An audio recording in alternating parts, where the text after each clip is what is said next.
Hello friends, રીપી લર્નિંગમાં હું પિયુષ વસાવા તમારું સ્વાગત કરું છું. અત્યાર સુધીમાં આપણે જેટલી થિયરી જેટલા સૂત્રો મેળવ્યા એ પૃથ્વીની સપાટી અથવા તો સપાટીથી થોડી ઊંચાઈ પર હોય એવા જ સૂત્રો મેળવેલા. પરંતુ હવે થોડીક આપણે અંતરિક્ષની સફર કરશું. બરાબર? એટલે હું તમને બેસાડીને કંઈ લઈ નથી જવાનો. ફક્ત અંતરિક્ષમાં જે તરતા ઉપગ્રહો હોય છે, ઉપગ્રહ કઈ રીતે લોન્ચ થાય, કઈ રીતે કક્ષામાં જળવાઈ રહે, કેટલી ઝડપ હોય છે, કેટલી ઉર્જા ધરાવે છે, હવે એ સફર ખેડવાની છે. બરાબર? હવે આપણે જેટલી થિયરી ભણવાના છીએ એમાં પરિભ્રમણ આવશે જ. ઓકે, તો ઉપગ્રહનો આજે પાર્ટ 1. તો કે કોઈ ગ્રહની આસપાસ સતત સ્થાયી કક્ષામાં ભ્રમણ કરતા પદાર્થને તે ગ્રહનો ઉપગ્રહ કહે છે. હવે આમાં મારે બહુ વધારે સમજાવવાની જરૂર જણાતી નથી, કારણ કે તમને બધાને ખ્યાલ જ છે. ઉપગ્રહો છે એ બે પ્રકારના હોય છે, કુદરતી અને માનવ નિર્મિત, એટલે કે કૃત્રિમ. બરાબર? તો ચંદ્ર છે એ પૃથ્વીનો કુદરતી ઉપગ્રહ છે, ભગવાનની દેન છે. એવી જ રીતના પૃથ્વી છે સૂર્યનો કુદરતી ઉપગ્રહ છે, કારણ કે સૂર્યની આસપાસ પરિભ્રમણ કરે છે, જ્યારે ચંદ્ર છે એ પૃથ્વીની આસપાસ પરિભ્રમણ કરે છે. પરંતુ આ જ રીતે ભારતે અવકાશમાં તરતા મૂકેલા આર્યભટ્ટ અને ઇનસેટ શ્રેણીના ઉપગ્રહો કૃત્રિમ ઉપગ્રહો છે, જે માનવ નિર્મિત છે, જેને આપણે લોન્ચ કરીને એની કક્ષામાં પરિભ્રમણ કરવા મૂકેલા હોય અમુક હેતુઓ પાર પાડવા માટે. તો એ સેટેલાઇટ એને આપણે લોન્ચ કરવા માટેનો સિદ્ધાંત હોય છે. જ્યારે કોઈ પદાર્થને હું ટાવરની ટોચ પરથી સમક્ષિતિજ દિશામાં ફેંકું છું, તો અહીંયા હું ટાવરની ટોચ છે સપાટીથી થોડી ઉપર હશે, ત્યાંથી હું આમ સમક્ષિતિજ દિશામાં ફેંકું છું. બરાબર? તો ત્યારે તે ગુરુત્વાકર્ષણ ક્ષેત્રની અસર હેઠળ પ્રક્ષિપ્ત ગતિ કરશે. તમને ખ્યાલ જ છે, સમતલ અને ગતિમાં આપણે પ્રક્ષિપ્ત ગતિ વિશે ભણી ચૂક્યા છીએ. ગુરુત્વાકર્ષણ ક્ષેત્ર હેઠળ પર્વલયાકાર માર્ગે ગતિ કરીને જમીન પર પહોંચે છે. ધારો કે તમે કોઈ ટાવરની ટોચ પર છો, ધારો કે તમે શોલે પિક્ચરના ધર્મેન્દ્ર છો અને તમે પેલા મોસીજી કહીને ઉપર ચડી ગયા છો. બરાબર? હવે ત્યાંથી હું તમને એક બોલ હાથમાં આપું અને એમ કહું કે સમક્ષિતિજ ફેંકો આમ. બરાબર? તો સમક્ષિતિજ દિશામાં ફેંકો તો થોડુંક આમ સીધું જશે, પણ ત્યારબાદ એ પરવલયાકાર માર્ગે નીચે તરફ આવશે, જે આપણે જો અહીંયા દેખાય છે કે અહીંથી હું સમક્ષિતિજ દિશામાં ફેંકું તો એ પરવલયાકાર માર્ગે નીચે આવે છે. બરાબર? પરંતુ અમુક સમક્ષિતિજ વેગથી પદાર્થને જ્યારે ફેંકવામાં આવે ત્યારે તે જમીનને નથી અથડાતો, પરંતુ હંમેશા તે મુક્ત પતનની તૈયારીમાં હોય છે. બરાબર? અને આવો એક ચોક્કસ ભ્રમણ કક્ષામાં ગતિ કરતો પદાર્થ છે જેને આપણે પૃથ્વીનો ઉપગ્રહ કહે છે. એટલે હું કંઈક અમુક સમક્ષિતિજ વેગ એને આપું છું તો એ હંમેશા મુક્ત પતનની તૈયારીમાં રહેશે, એટલે કે પડશે નહીં, પરંતુ મુક્ત પતનની તૈયારીમાં રહેશે, કારણ કે એને કોઈ એક પ્રકારનું ગુરુત્વાકર્ષી બળ લાગતું હશે. તો એ ચોક્કસ ભ્રમણ કક્ષામાં ગતિ કરીને ઉપગ્રહ બને છે. બરાબર? તો આ સમક્ષિતિજ વેગને કે જેનાથી તે ચોક્કસ વર્તુળાકાર માર્ગે ગતિ કરે છે તેને ઉપગ્રહનો કક્ષીય વેગ કહે છે. ખ્યાલ આવે છે? એકદમ સરળ જ ભાષા છે. ક્યાંથી આપણે શરૂઆત કરી હતી? ભાઈ ટાવરની ટોચ પર. હા ભાઈ ધર્મેન્દ્ર છો તમે. બસ, તો સમક્ષિતિજ વેગથી આપણે કોઈ ટાવરની ટોચથી સમક્ષિતિજ વેગથી કંઈક બોલને ફેંકીએ છીએ તો એ પરવલયાકાર માર્ગે ગતિ કરે છે, પરંતુ હું કોઈક અમુક એટલો વેગ આપું જેના લીધે તે મુક્ત પતનની તૈયારીમાં છે પણ પડતો નથી. બરાબર? તો આ સમક્ષિતિજ વેગ કે જેનાથી તે ચોક્કસ વર્તુળાકાર માર્ગે ગતિ કરવા લાગે, તો એને આપણે ઉપગ્રહનો કક્ષીય વેગ, એટલે કે ઇંગ્લિશમાં એને ઓર્બિટલ વેલોસિટી કહે છે. ઉપગ્રહને કોઈ કક્ષામાં મૂકવા માટે નીચેની બાબતો જરૂરી છે. એકચ્યુઅલી આવું કંઈ હોય નહીં, પણ તો આ તો લખવા ખાતર લખી નાખીએ છીએ કે ભાઈ કક્ષામાં મૂકવા માટે આટલી બાબતો જરૂરી છે. બાકી તમે ને મેં સિનેમામાં જોયેલું જ છે કે સ્પેસ શટલ દ્વારા એટલે કે રોકેટ દ્વારા ઉપગ્રહને આપણે અમુક વેગથી આપણે સ્પેસ શટલને છોડીએ છીએ અને અમુક નિશ્ચિત કક્ષામાં એને પરિભ્રમણ કરતો મૂકીએ છીએ. પરંતુ આ તો લખવા ખાતર લખી દઈએ છીએ. કઈ કઈ બાબતો છે? તો કે ઉપગ્રહને લઘુત્તમ વેગથી ઉધ્વ દિશામાં ફેંકવામાં આવે, બરાબર, અને આપેલ કક્ષામાં તેને જરૂરી એવો કક્ષીય વેગ જાળવવામાં આવે, બરાબર. લઘુત્તમ વેગથી ઉધ્વ દિશામાં ફેંકવામાં આવે અને આપેલ કક્ષામાં જરૂરી એવો કક્ષીય વેગ જાળવવામાં આવે. આ બે બાબતોનું ધ્યાન રાખવાનું છે. આ ખાલી લખવા ખાતર લખેલું છે, બાકી આવું કંઈ હોતું નથી. તો ઉપગ્રહનો કક્ષીય વેગ, ધારો કે પૃથ્વીની સપાટીની h ઊંચાઈએ આવેલી કક્ષામાં ઉપગ્રહ ભ્રમણ કરે છે, બરાબર. આકૃતિમાં તમને દેખાય જ છે. તો આ ઉપગ્રહનું પૃથ્વીના કેન્દ્રથી અંતર એટલે કે આ અંતર કેટલું છે? r, સ્મોલ r, જ્યાં સ્મોલ r એ શું છે? કેપિટલ R પ્લસ h, જે તમને આકૃતિમાં દેખાય જ છે. ઓકે, તો આ માટે જે વર્તુળાકાર માર્ગે ગતિ કરશે ઉપગ્રહ, તો એની માટે જરૂરી કેન્દ્રગામી બળ કોણ પૂરું પાડશે? ગુરુત્વાકર્ષી બળ, બરાબર. તો વર્તુળાકાર ગતિ કરવા માટે જરૂરી કેન્દ્રગામી બળ એ ગુરુત્વાકર્ષી બળ એટલે કે ગુરુત્વાકર્ષણ બળ જરૂરી પાડશે, ગુરુત્વાકર્ષણ બળ પૂરું પાડે છે, બરાબર.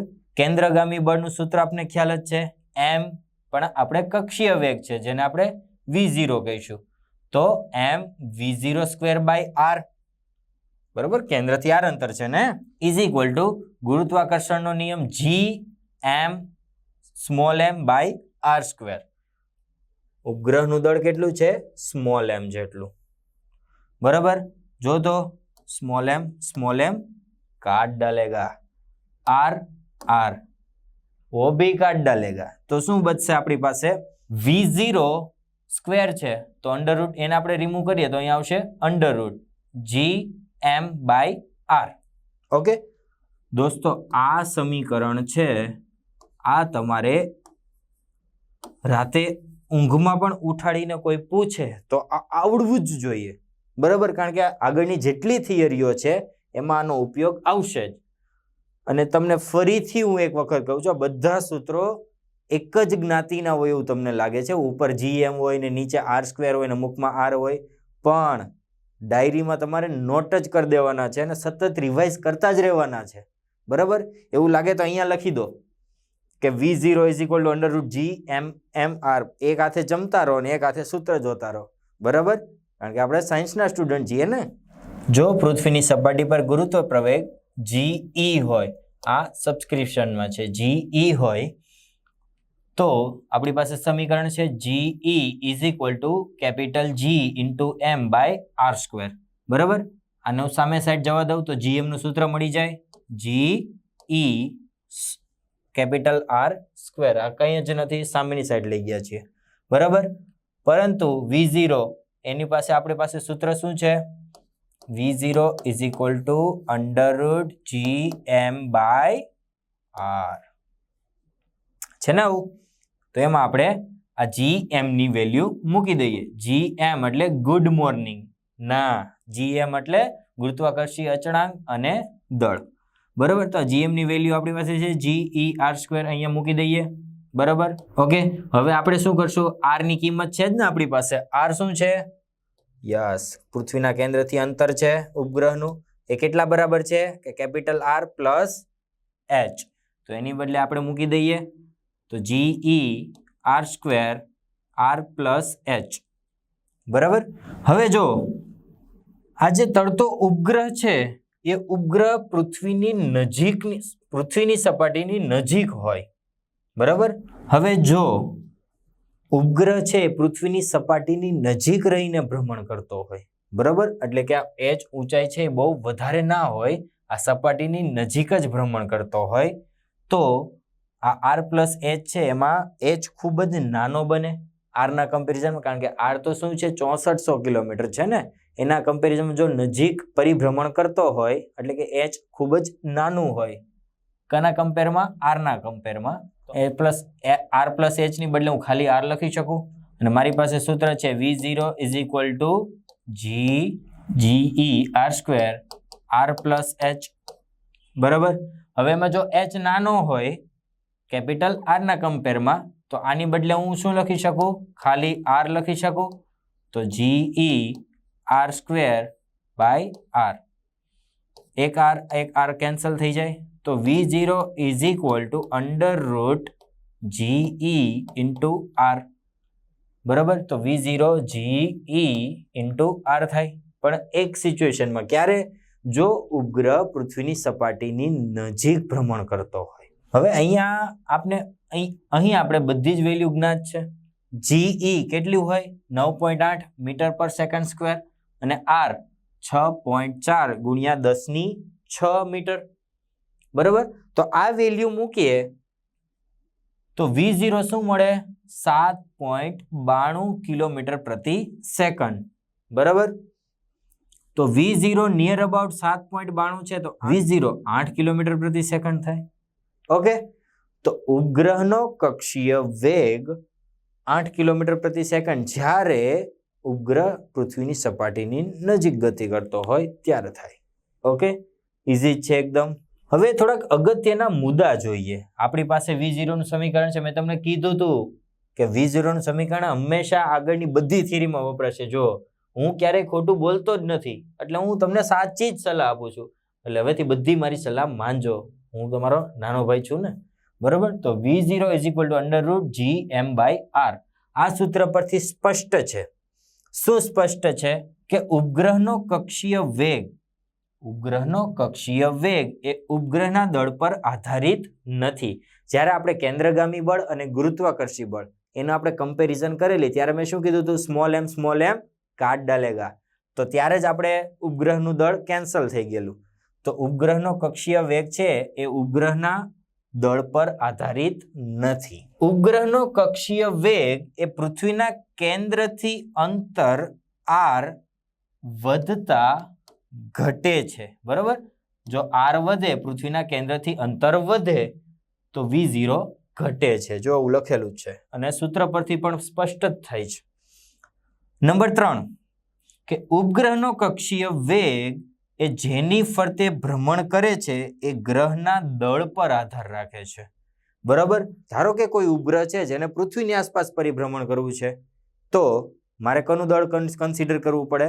પૃથ્વીનું. તો એવી જ રીતના અલગ અલગ જે ગ્રહો હોય એની આજુબાજુ જે ઉપગ્રહો પરિભ્રમણ કરાવડાવવા હોય તો આપણે એના દળને કન્સિડર કરવું પડે. બરોબર. તો અહીંયા સ્મોલ એમ છે. જો ધારો કે મારે કે પૃથ્વીની આસપાસ મારે કોઈ પરિભ્રમણ કરતો ગ્રહ મૂકવો હોય તો અહીંયા મારે પૃથ્વીનું દળ કન્સિડર કરવું પડે.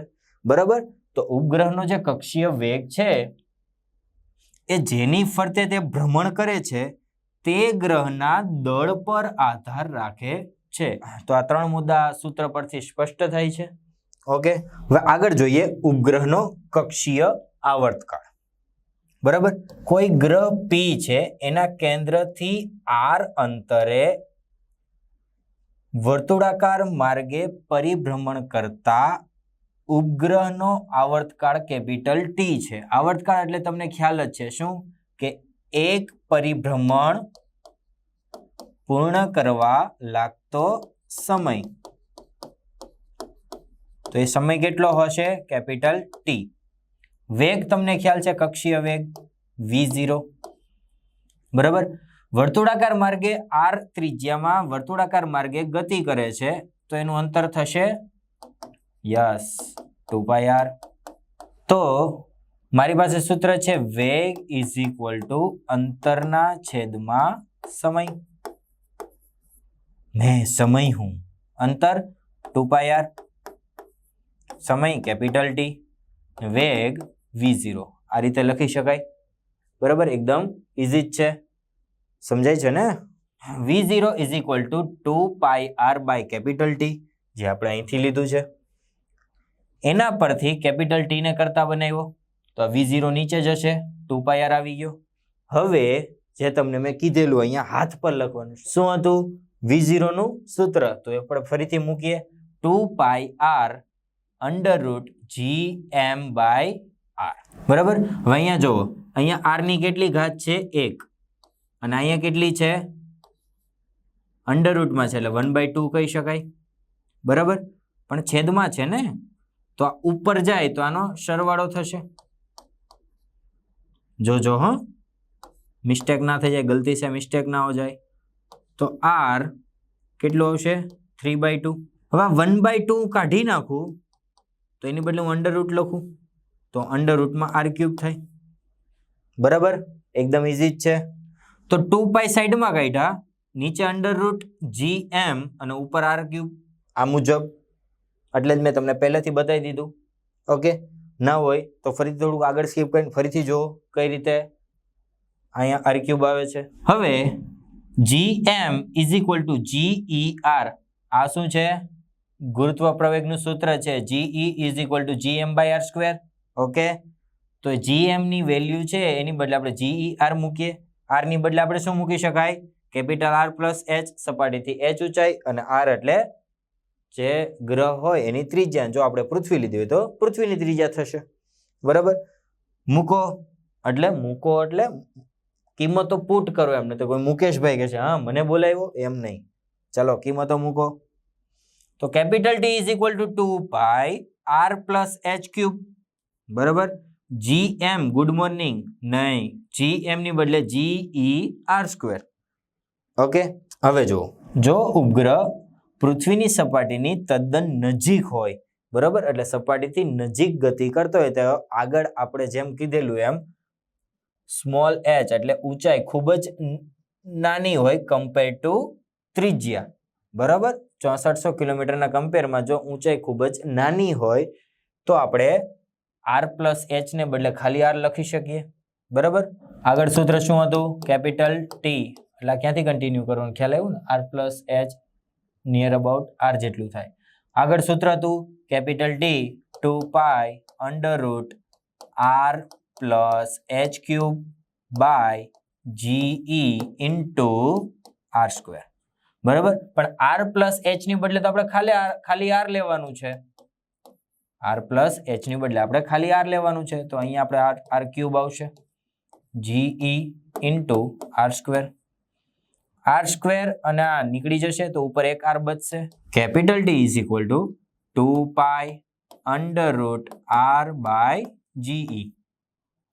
બરાબર. તો capital T is equal to 2π under root r by GE થાય. ક્યારે? જો ઉપગ્રહ પૃથ્વીની સપાટીની તદ્દન નજીક હોય. અહીંયા બધી કિંમતો તમને જ્ઞાત જ છે. બરાબર.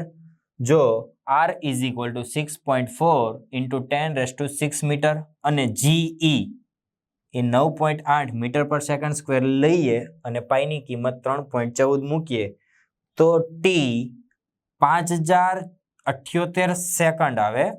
આ સેકન્ડ છે, કોઈ 5 ન કન્સિડર કરતા. અને જેને હું મિનિટમાં કન્વર્ટ કરું તો મને મળે 84.6 મિનિટ. બરાબર. અને એને કલાકમાં કન્વર્ટ કરું તો આવશે 1.41 કલાક. બરાબર. નીટવાળા આ વેલ્યુ ખાસ મોઢે કરવાની છે.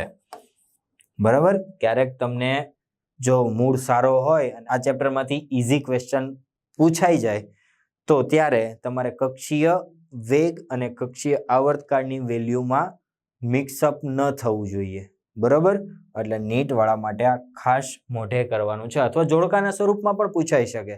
એક બાજુ રાશિઓ આપેલી હોય ને એક બાજુ મૂલ્યો આપેલા હોય, અને કદાચ તમને જોડકું બી પૂછાઈ જાય તો આ તમારે ખાસ યાદ રાખવાનું છે. તમારી જે સૂત્રની ડાયરી છે એમાં નોટ ડાઉન કરી દેજો. બરાબર. તો જો ઉપગ્રહ પૃથ્વીની સપાટીની નજીક ગતિ કરતો હોય તો ઉપગ્રહનો કક્ષીય વેગ 8 કિલોમીટર પ્રતિ સેકન્ડ અને આવર્તકાળ 1.41 કલાક જેટલો હોય છે. આ બંને વેલ્યુ તમને યાદ હોવી જોઈએ. હવે નીટ લખ્યું છે તો JEE વાળા આપને ક્યાં કીધું છે, તો તમારે યાદ તો રાખવાની જ છે. ઓકે, ચલો તો આગળનો ટોપિક જોઈએ. શું છે આગળનો ટોપિક? તો ઉપગ્રહની ઉર્જા. તમને ખ્યાલ જ છે ઉર્જા બે પ્રકારની હોય, ગતિ ઉર્જા અને સ્થિતિ ઉર્જા. તો એ બંને કિસ્સામાં આપણે ઉપગ્રહની ઉર્જા જોઈએ. તો પહેલું આવે છે ઉપગ્રહની ગતિ ઉર્જા, કાઇનેટિક એનર્જી. તો પૃથ્વીના કેન્દ્રથી r અંતરે રહેલા ઉપગ્રહનું દળ m અને કક્ષીય વેગ v0 હોય તો તેની ગતિ ઉર્જા આપણે ખ્યાલ જ છે, ગતિ ઉર્જાનું સૂત્ર 1/2 mv0² થાય. બરાબર ને? આમાં કોઈ પણ પ્રકારનું રોકેટ સાયન્સ નથી. કિંમતો મૂકી દઈએ. 1/2 mv0 અહીંયા લખેલું છે જો તો v છે આપણી પાસે, શું છે? v0 = √gm/r. માફ કરજો, અહીંયા r નહીં, સ્મોલ r અંતર આવશે. બરાબર? એટલે gm/r. તો પૃથ્વીના કેન્દ્રથી r અંતરે ઉપગ્રહનું દળ m હોય તો તેની ગતિ ઉર્જા g capital M small m/2r જેટલી થાય. બરાબર? આગળ ઉપગ્રહની સ્થિતિ ઉર્જા, પોટેન્શિયલ એનર્જી. બરાબર? એ તો તમને ખ્યાલ જ છે કે પૃથ્વીના કેન્દ્રથી r અંતરે m દળના ઉપગ્રહની સ્થિતિ ઉર્જા આપણે ખ્યાલ જ છે કે u = -g capital M small m/r થાય. બરાબર ને? આ આપણે સ્થિતિ ઉર્જાના કન્સેપ્ટમાં ખ્યાલ જ છે. તો ઉપગ્રહની કુલ ઉર્જા કેટલી થશે? તો ઉપગ્રહની કાઇનેટિક એનર્જી કેટલી હતી? g capital M small m/2r. તો ઉપગ્રહની કુલ ઉર્જા E = k + u, ગતિ ઉર્જા પ્લસ સ્થિતિ ઉર્જા. ગતિ ઉર્જા આપણી પાસે છે gmm/2r ને u છે -gmm/r. બરાબર? તો શું જો gmm/r આટલું કોમન નીકળશે, gmm/r આટલું કોમન નીકળશે. તો અહીંયા શું બચશે? 1/2 અને અહીંયા શું બચશે? -1. આની વેલ્યુ શું આવે? 2 1 - 2 એટલે -1/2. એટલે અહીંયા આવશે -1/2. તો કેટલું આવશે? g E = -gmm/2r. બરાબર? તો r અંતરે m દળ ધરાવતા ઉપગ્રહની કુલ ઉર્જા કેટલી થાય? -gmm/2r. એનો મતલબ શું? બરાબર? તમે જો તો k = gmm/2r હતું. બરાબર? તો u એનું જ છે પણ કંઈક માઇનસ નિશાની છે અને એના કરતા 2 ગણું છે. બરાબર? અને E જુઓ તો આના જેટલું જ મૂલ્ય છે પરંતુ વિરુદ્ધ નિશાની છે. તો એનો મતલબ એવો કાઢી શકાય કે k = -u/2. બરાબર? અને k = -e. તમે જો વેલ્યુઝ પરથી તમને ખ્યાલ આવી જશે. બરાબર? અને હા, બીજું એક વસ્તુ યાદ રાખજો, જો k = x હોય તો u = -2x અને E = -x થાય. તમારે આ ફોર્મમાં પણ યાદ રાખવાનું છે. બરાબર?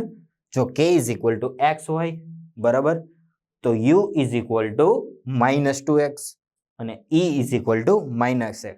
તમારે આ ફોર્મમાં પણ યાદ રાખવાનું છે. નીટમાં એક ક્વેશ્ચન આને રિલેટેડ પૂછાયેલો હતો જે આપણે MCQ પોર્શનમાં જોઈશું. એટલે તમારે આ ફોર્મ એટલે કે તમારી ડાયરીમાં આની પણ નોંધ કરવાની જ છે. બરાબર? આગળનો ટોપિક કે ઉપગ્રહની બંધન ઉર્જા. બરાબર? આ કરણ અર્જુન વાળું ગીત નથી કે એ બંધન તો પ્યાર કા બંધન હે. એટલે ઉપગ્રહની બંધન ઉર્જા એ એક પ્રકારનું બંધન જ હતું ને. બંધન એટલે બાઇન્ડિંગ, જકડી રાખવું. તો આ એક એવી જ પ્રકારનો ટોપિક છે જેને બાઇન્ડિંગ એનર્જી કહેવાય. તો કે પૃથ્વીના કેન્દ્રથી r અંતરે રહેલી કક્ષામાં ભ્રમણ કરતા ઉપગ્રહની કુલ ઉર્જા -gmm/r છે, જે હમણાં જ આપણે જોયું. બરાબર? હવે એટલે ટૂંકમાં અહીંયા પૃથ્વી છે અને આ કક્ષામાં અહીંયા કંઈક ઉપગ્રહ ભ્રમણ કરે છે. બરાબર? અને એની કુલ ઉર્જા કેટલી છે? આટલી છે.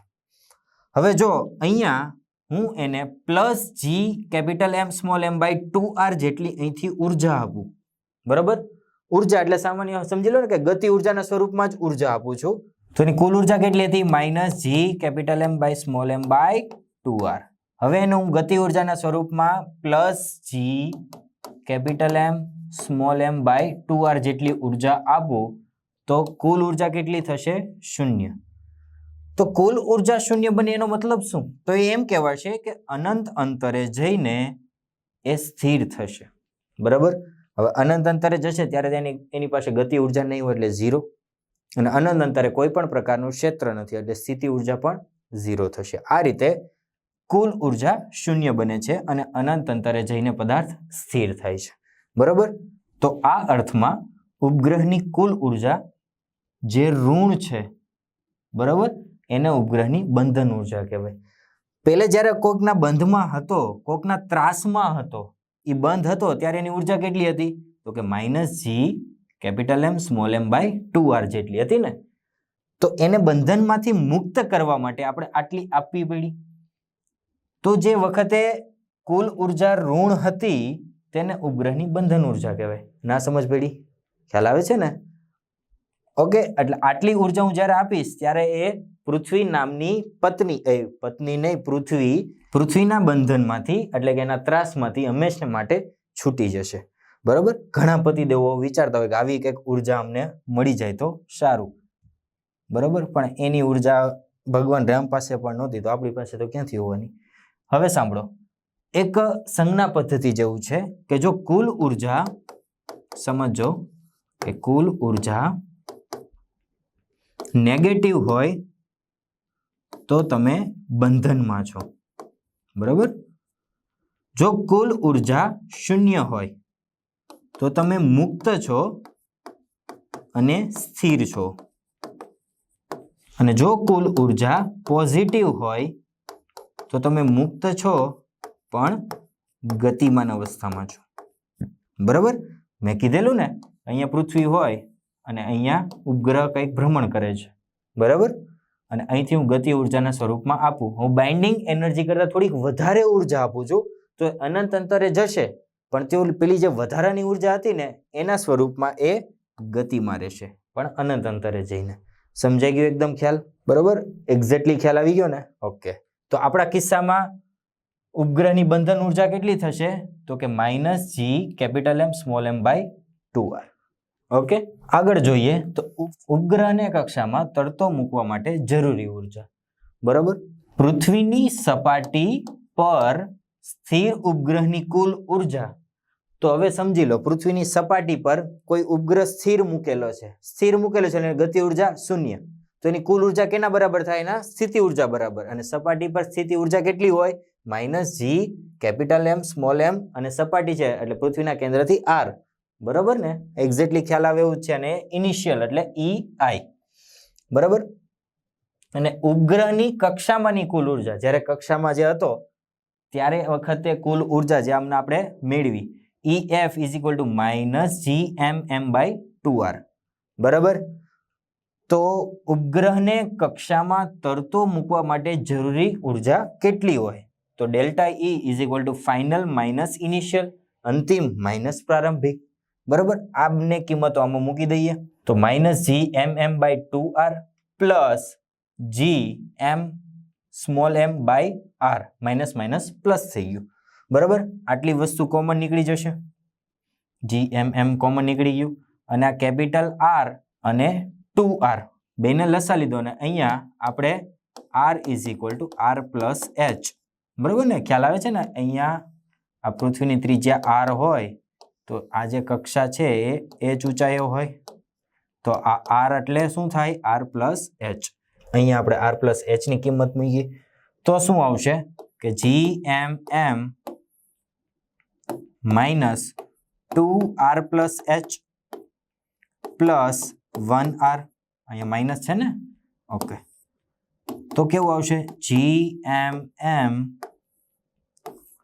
ઓકે, તો આ બંનેનો લસા લઈ લઈએ તો R2 અને R+H આવો આવશે. આ સામેની સાઈડ જશે અને અહીંયા આવશે એટલે 2r+H -r એવું કંઈક આવશે. બરાબર, તો એ પ્રમાણે આપણે ગણતરી કરીએ તો આપને આવું કંઈક મળશે. આ અંદર ગુણાઈ જશે 2r 2h અને -r અને નીચે એઝ ઇટ ઇઝ. બરાબર, તો આ રીતનું કંઈક મળશે. તો G(M)(m) આ જો તો 2r અને -r એટલે એક r બચશે પ્લસ 2h અને 2r r+H. એટલે આટલી ઉર્જા હોય તો આપણે ઉપગ્રહને કક્ષામાં તરતો મૂકી શકીએ. એટલે ઉપગ્રહને કક્ષામાં તરતો મૂકવા માટે જરૂરી ઉર્જા આટલી છે. બરાબર, આને તમારે વેલ્યુને યાદ રાખવાની નથી. બરાબર, પણ એક વખત એનટીએની એક્ઝામમાં પૂછાયેલો હતો એટલે કરાવી દીધો છે. બરાબર, પણ આ ગ્રાફ તમારે ખાસ યાદ રાખવાનો છે. બરાબર, નીટ વાળા તમારે આ ગ્રાફ અવારનવાર પૂછાતા હોય છે. બરોબર. તો જો એનર્જી ઉપરની તરફ વધે છે. કે નું સૂત્ર આપને ખ્યાલ છે. શું છે કે નું સૂત્ર? તો K = G capital M small m by 2r. આવું છે. તો આમાં K ચલે છે 1/r. 1/r છે એટલે આલેખ કેવો મળશે? લંબાતી વલય. K છે એ 1/r ના પ્રોપોર્શનલમાં છે. તો આલેખ કેવો મળશે? લંબાતી વલય. બરાબર. અને પ્લસ છે એટલે અપર રીજનમાં મળે છે. બરાબર. હવે બીજું યુ. યુ જોવો તો યુ નું સૂત્ર શું છે આપણી પાસે? U = -GMM/r. એટલે યુ ચલે છે -1/r. એટલે આનો આલેખ પણ લંબાતી વલય મળશે. બરાબર ને? યુ ચલે છે -1/r. હવે 1/r ચલે છે એટલે લંબાતી વલય જ આલેખ મળશે, પરંતુ માઇનસ હોવાથી નેગેટિવ રિજિયનમાં મળશે. બરાબર. અને ઈ ની વેલ્યુ કે જેટલી જ હોય છે, પરંતુ નેગેટિવ રિજિયનમાં હોય છે, એટલે આ રીતે દર્શાવી શકાય. બરાબર. તો નીટ વાળા તમારે આ આલેખ ખાસ મોઢે કરવાના છે, કારણ કે નીટમાં અવારનવાર આલેખો પૂછાતા હોય છે. ઓકે. તો આજે આપણે ઉપગ્રહની દુનિયામાં આપણે પ્રવેશ કર્યો. સૌથી પહેલા સેટેલાઇટ લોન્ચ સિદ્ધાંત જોયો, ત્યારબાદ ઉપગ્રહની ઉર્જા, બંધન ઉર્જા વગેરે જોઈ. બરોબર. આ બધા જ સૂત્રો, બધા જ નિયર અબાઉટ મળતા જ આવે છે. એટલે હું તમને પહેલેથી જ સલાહ આપું છું નાના ભાઈ તરીકે, કે તમે એક સૂત્રની ડાયરી બનાવતા જાઓ અને એમાં લખતા જાઓ અને સતત રિવાઇઝ કરતા રહો. નહીંતર આ બધું ભેગું થઈ જશે અને ઊંધિયું થઈ જશે. બરાબર. પછી તો તમને આવડતા હશે, પણ ક્વેશ્ચન જો આડાઅવળા થઈ જશે તો પ્રોબ્લેમ આવશે. એટલે તમે સતત રિવિઝન કરતા રહો અને સૂત્ર યાદ રાખવાની ટ્રાય કરો. મહત્તમ MCQ સોલ્વ કરો. All the very best.